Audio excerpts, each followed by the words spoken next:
깊은 밤 편안한 잠을 위한 이야기 꿀잠 이야기꾼입니다.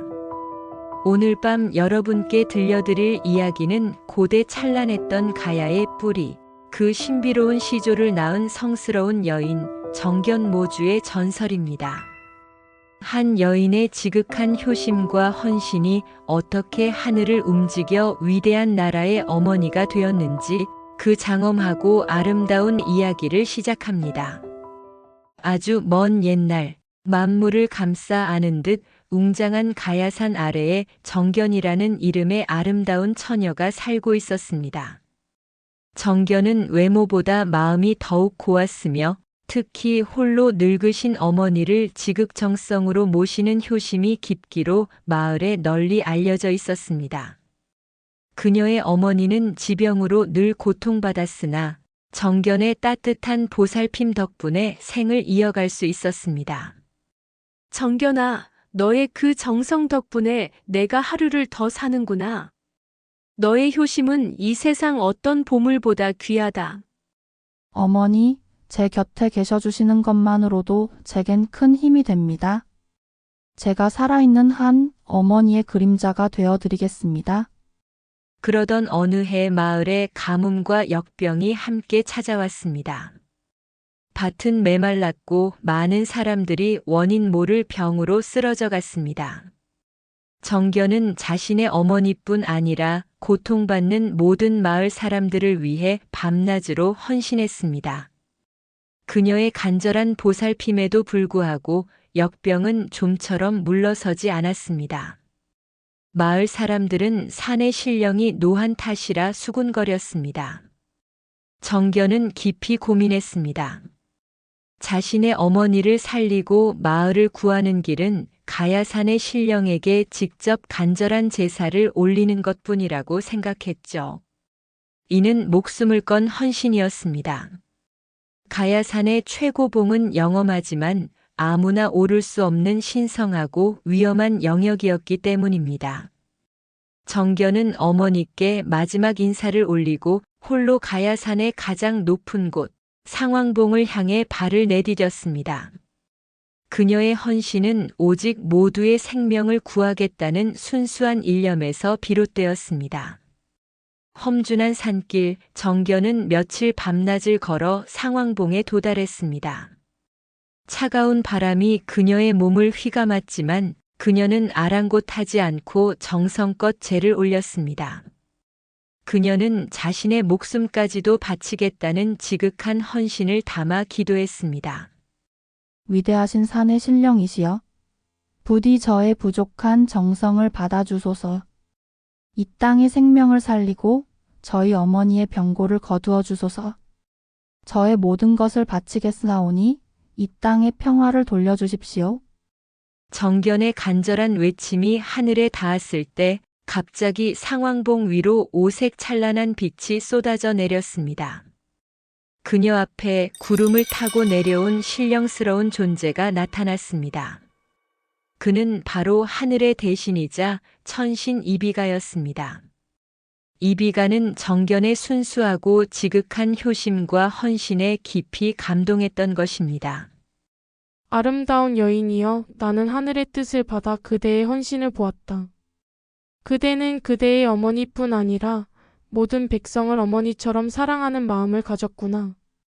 그대의 헌신은 인간의 영역을 넘어선 성스러운 것이다. 이비가는 정견을 축복하며 그녀에게 신성한 힘과 기운을 전해주었습니다. 이로써 정견은 하늘의 기운을 받은 신모가 되었고 이때부터 사람들은 그녀를 정견모주라 불렀습니다. 정견모주가 산을 내려오자 놀라운 일이 일어났습니다. 그녀의 발걸음이 닿는 곳마다 메말랐던 땅에 물이 솟아나기 시작했고 역병으로 쓰러졌던 사람들은 기적처럼 자리에서 일어났습니다. 정견모주는 마을 사람들에게 생명과 희망을 가져다준 구원자가 되었습니다.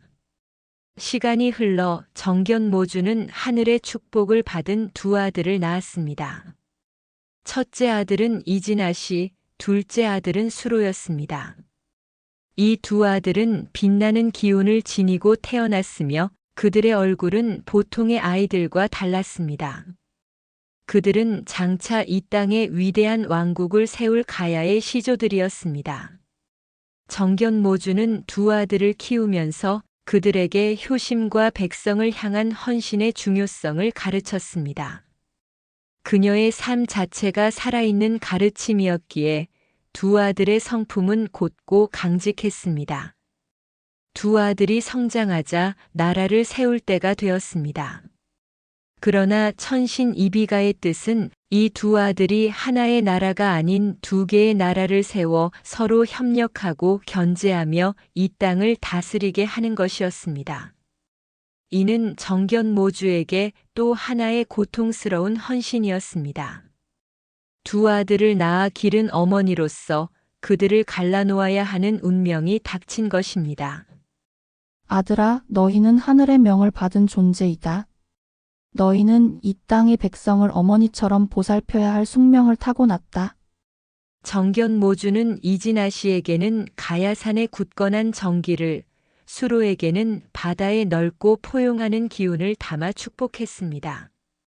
그녀는 큰 아들 이진아 씨를 대가야의 땅으로, 작은 아들 수로를 바닷가 금관가야의 땅으로 보내며 두 아들의 운명을 갈라놓았습니다. 어머니, 저희는 어머니의 뜻을 따르겠습니다. 저희는 서로 다른 땅을 다스리겠지만 어머니께서 가르쳐 주신 효심과 헌신의 도리는 잊지 않겠습니다. 어머니 부디 평안하십시오.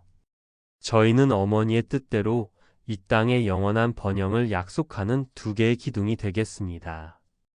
두 아들을 다른 길로 떠나보낸 정견모주의 마음은 찢어졌습니다. 그러나 그녀는 이 모성애적인 희생이야말로 이 땅의 평화를 위한 마지막 헌신임을 알았습니다. 그녀의 눈물은 가야산의 계곡을 이루어 영원히 마르지 않는 물줄기가 되었습니다. 두 아들은 어머니의 가르침을 따라 각각 대가야와 금관가야의 시조가 되어 나라를 세웠습니다. 그들은 어머니의 헌신처럼 백성을 자기 자식처럼 보살피는 인의의 도를 펼쳤습니다. 두 아들이 나라의 기틀을 잡고 어머니의 헌신이 결실을 맺었을 때 정견모주는 자신이 이 땅에 온 사명을 다했음을 깨달았습니다. 그녀는 다시 홀로 가야산의 상왕봉으로 향했습니다. 정견모주가 상왕봉에 이르자 그녀의 몸은 마치 영롱한 빛처럼 변하며 서서히 산과 하나가 되었습니다. 그녀는 육신을 버리고 가야산의 신령으로 영원히 좌정했습니다.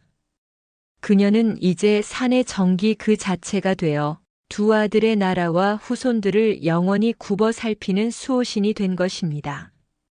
가야산 정견모주 설화는 단순한 건국 신화가 아닙니다.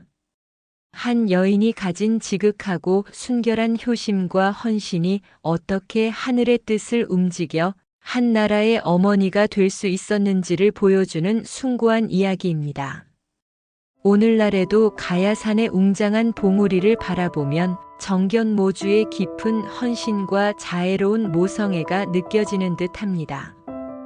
꿀잠 이야기꾼의 이야기는 여기까지입니다.